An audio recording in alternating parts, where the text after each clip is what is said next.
Magandang araw mga kaibigan. Narito si Mami Isabel. Tayo'y magluluto ng ating recipe na stir-fried chicken with cabbage and tofu. Narito mga ingredients ng ating recipe. Narito ang Thai chicken, ang cabbage, ang water and chicken broth. broth na pinagsama na. Pinagsama ko na. At ito ang oil, cornstarch na nilagyan ko na ng tubig. Oo.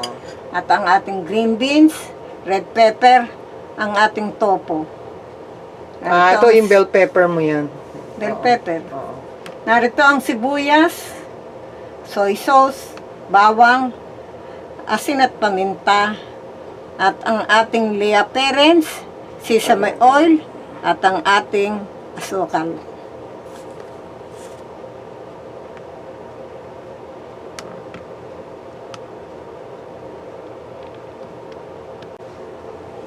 Mga kaibigan, tayo mag-uumpisa na sa ating recipe.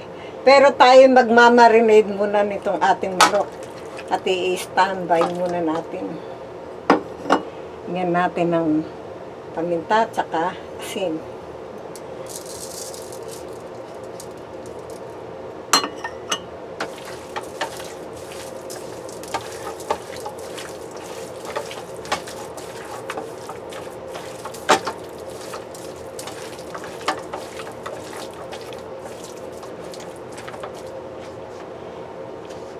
Okay, tatabi muna natin yan, ano? Mga kaibigan, tayo magpiprito muna ng tofu habang inaantay natin ang minarinade nating chicken thigh. Ito ang mantika.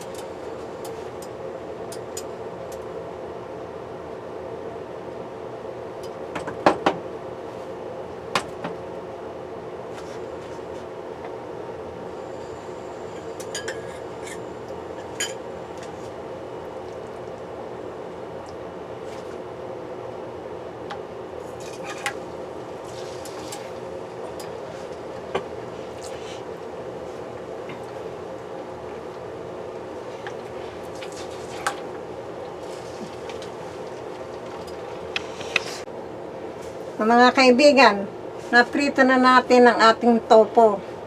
Ngayon, ang atin namang Thai chicken, ang ating ipiprito. So, itabi muna natin itong tofu, no? Okay. Mga kaibigan, ang ating manok naman ang ating ipiprito.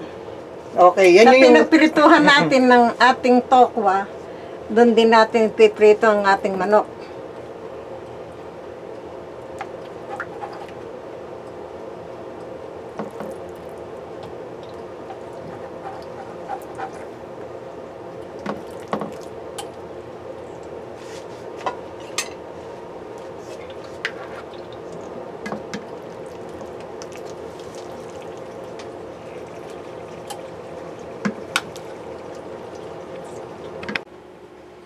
Mga kaibigan, natapos na mga pinirito nating Thai chicken at saka ating tofu. Ngayon mag-uumpisa na tayong mag-gisa ng ating recipe.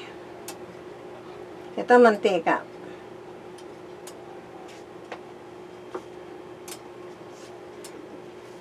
Nalagay natin ang bawang.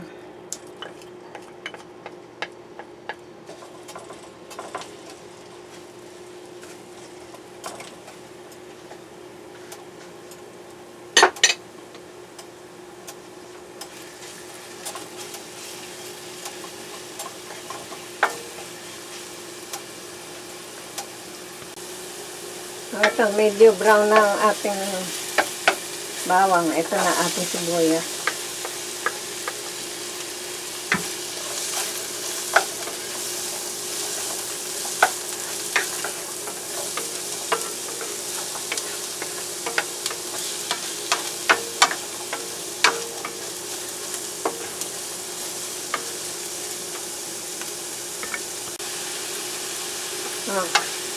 Ito na ang ating green beans.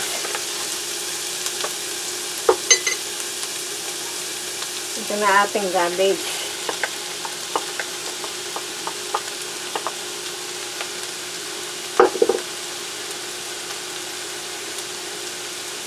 Kasama na natin na ating red pepper. Ay, yung bell pepper. At ang ating pinaghalong tubig at saka broth. Haluin muna natin at saka natin muna takpan na makuluan.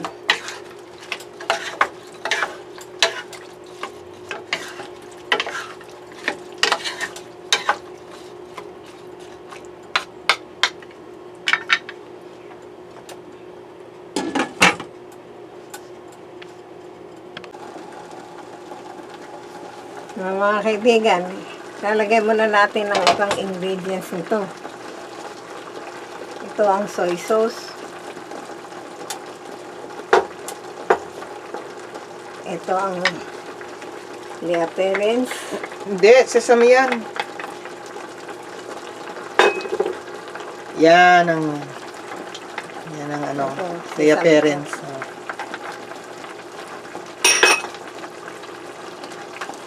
Sukal. Haluin muna natin. So, lahat pala lalagay na, no? Sabay-sabay.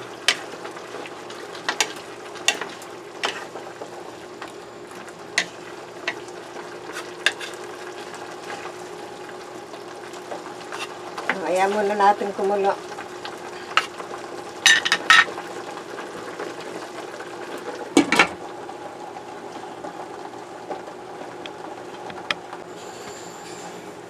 Mga kaibigan, lalagay na natin ang ating cornstarch. Yung slurry, yung pampalapot, no?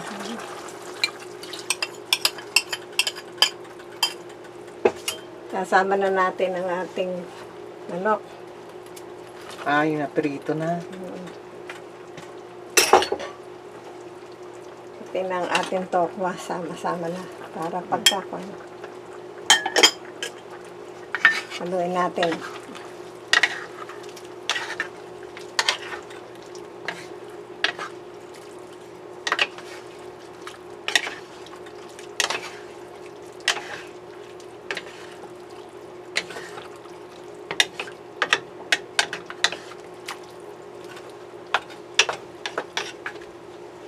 So, hintayin lang natin lumapit yung sabaw niya, ano? Luto na. So, sara natin ulit para So, madaling pakuluin pa uli.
Bye.